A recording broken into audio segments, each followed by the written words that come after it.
And I think we should have started there to say, what are the regulations saying? Basically, what we are saying is that we need to introduce the operating licenses, one. Two, your car must be roadworthy. Three, the apps that are being used must be registered with the regulators. If it's not registered, then you are an illegal operator. Then four, the cars, the e-hailing operators must brand their vehicles so that you are able to see, as he has said, you don't know who's who in the zoo. It should be branded so that you are able to see that this is an e-hailing vehicle.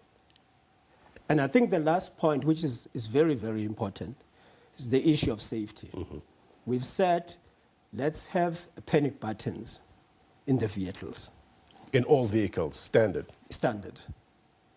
The safety of the driver and the passengers. I mean, the drivers have been killed. You should be able to raise alarm when you are under attack. So those are the things that are coming with the regulations.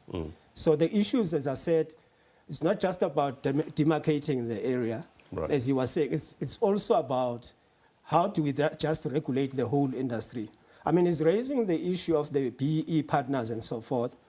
I think the DTIC should have been here, because when it comes to issues of companies, they have the authority, they are the custodians of those kind of laws, so they should be able to speak on that. Mzansi, welcome back to SA Political Lens. John here, and we've got a big development that's going to shake up the ride-hailing industry.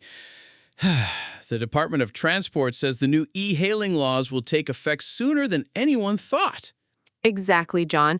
Spokesperson Colin Masibi confirmed that instead of waiting until October, the department will gazette the regulations this Friday. That's the 12th of September. Fast-tracked much? Right? These laws come from the National Land Transport Amendment Act, signed by President Cyril Ramaphosa in 2024.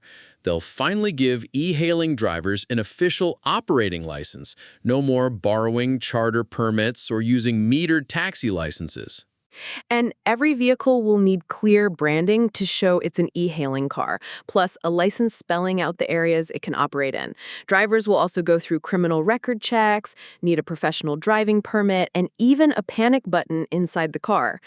That's not all. If a driver ignores these rules, they could face up to 2 years behind bars or a fine of 100,000 rand. And regulators can suspend or pull licenses if someone violates the act. That's serious muscle from government.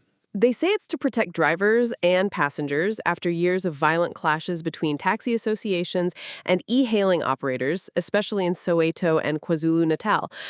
I get the safety part, but John, some of these conditions sound like they came straight from taxi bosses' wish lists. Exactly. Imagine branding your personal car, the one you use for work or errands, just because you do a few trips on evenings or weekends. For a lot of drivers, e-hailing is a side hustle, not a full-on taxi business. And then there's the panic button, the up-to-date photo, and all those compliance hoops. It feels less like leveling the playing field and more like pushing part-time drivers out. I wouldn't be surprised if some just quit rather than jump through all those hoops. Yeah, and that might make things worse for passengers, too. Fewer cars, longer waits, higher prices. Honestly, e-hailing drivers need to get organized and challenge the parts of these rules that don't make sense. Safety's good, but overregulation can strangle opportunity.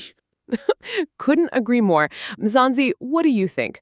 Will these rules make e-hailing safer or just box out people trying to earn an honest extra income?